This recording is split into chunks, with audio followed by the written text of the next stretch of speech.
2 Kings 3:27, where Adonai's Judahite, Edomite, Israelite coalition that tried to go in and punish Moab got run off by Chemosh, the patron deity of Moab. As soon as you point... You know, when scholars get shit wrong, it really fucking pisses me off. And I hope you guys die from cancer for deceiving us who really just want to find the truth. You and Aron Ra. Yes, I'm calling him Aron Ra. He's not Aron Ra. He's not a god. He's just a piss-ass old man. Look, Chemosh should not run the coalition of Edomites and Israel away. Chemosh should not defeat Yahweh. Dumbass, get a clue. The writers of the Bible, if Chemosh would have defeated Yahweh, do you think the writers of the Bible who were pro-Yahweh would have admitted it and would not have come up with a clever spin? You stupid fucking dumbasses. I hope you all died from cancer for being so deceptive. Stupid, because I just want the fucking truth, goddamn motherfuckers. Both you and Aron Ra. I hope you both get prostate cancer. Look, here's what fucking happened. Israel was whipping the shit out of those god fucking Moabites. And the king of Moab, in desperation, sacrifices his son to the god Chemosh and throws the fucking carcass over the fucking wall so that Israel has to see it. And Israel is horrified. They fear, hey, we got Moab whipped. We don't want any more child sacrifices to happen on account of us. So we'll just go home. We already whipped his ass. And the Moabites were angry. There was great wrath against Israel. Don't you think if God would have been the one who was angry, it would have said that there was, or Chemosh, either one God, that it would have said that and clear as bell? Don't you think it would have said, and there was great wrath against Israel from Chemosh, or if there was great wrath from the Lord, there's great wrath from Chemosh. Dumbass, just read the fucking Bibles. God is constantly better than the idols. God is constantly picking on and beating up the other gods to prove he's the big bad boss. Come on, you stupid fuckers. Y'all really fucking pissed me off. I've seen... Because I had a stroke and I can't remember, I just remember several times seeing Aron Ra get shit wrong. That old fucking feeble fucking addle-braid motherfucker, man. And the motherfucker is too chicken shit to come talk to me about my concerns. About my evidence that proves that just may be a god. Aron Ra is too chicken shit. Or maybe it's because I don't got 1,000 views per on every one of my fucking videos. Sheesh, no wonder people do atrocious acts to get attention. But let me show you this is the Aron Ra support video. God fuck. Point to those texts that undermine their ideologies. Suddenly everything is as figurative as hell. Like the literalness goes out the window. And so dumbass, you got that wrong about fucking Chemosh. God damn it. The wrath was the Moabites against Israel. Don't you think the Moabites, read the context, don't you think the Moabites were disgusted by what their king did? Israel was horrified. They didn't want any more child sacrifices. So go away, you stupid fucker. If you're gonna dare debunk Christianity or Judaism or my evidence that you're so afraid to face, you better do it with truth. Aron Ra, stupid bitch. I personally don't think there are biblical literalists. But because of these three dogmas, inspiration, inerrancy, and univocality, and Bible.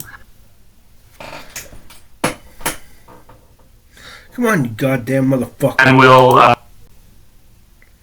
as possible. However, in this case, man, he's old and I fat. don't think I'm guilty of Aron Ra, you anything need to hit the that goddamn this grid. critic is accusing me of. Get a haircut So, and get a real job. the way that I Shave see it that here is fungus that, off her chin. She's already like poisoned the well. That's Ugly the ass first motherfucker. policy we started with. She's poisoning the well that I can't I'm ask better another looking person than if you they're are, an I believe. atheist. I can't ask And I'm an not a atheist good-looking if guy, they're but I an want atheist right to. or wrong because Well, I get my she goddamn said that any atheist, even atheist scholars, are by her definition not going to know the Bible because.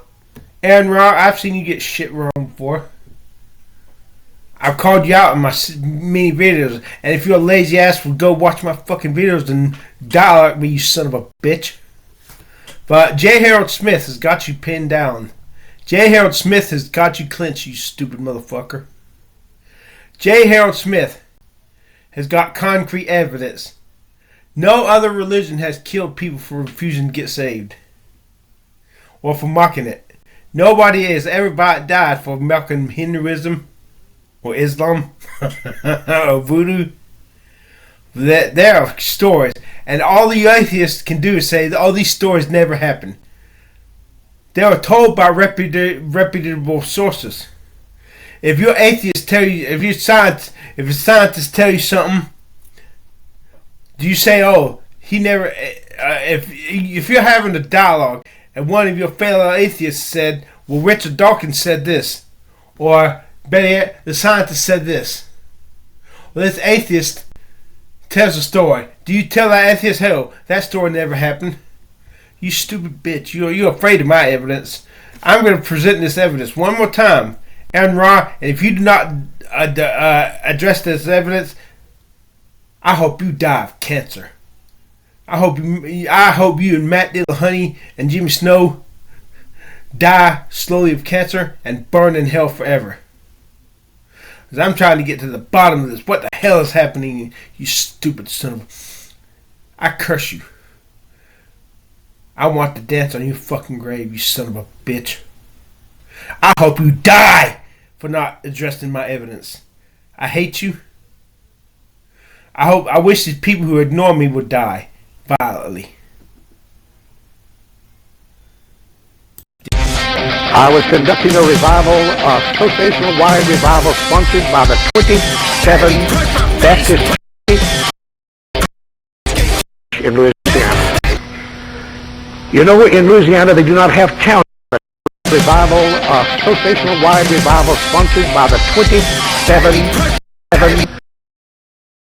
in that parish in Louisiana. You know, in Louisiana they do not have counties like we have in North Carolina. They have parishes. And this was a parish-wide revival. And we had come to the last night of the meeting, and I was preaching this sermon, and the meeting was being held in the rodeo arena. And as I preached, on the last tier of seats, over to my right on the last row, top seats, were three men that I'd never seen before. And they'd laugh and make fun.